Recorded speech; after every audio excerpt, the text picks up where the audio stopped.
នោះទាំងនេះត្រាំមិនបង្ខំប៉ុន្តែខ្ញុំចង់និយាយប្រាំថាជីវិតមានតែមួយតែដេកចាំជំនួយពីនាងណាបើសិនយើងមិនខំ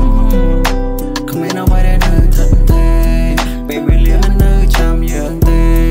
បើភ្នែកឡើងឲ្យយើងសម្លឹងមើលគេដល់ពេលដែលខ្សត់ក្រត្រវាគ្មានអ្នកចង់រាប់ទេ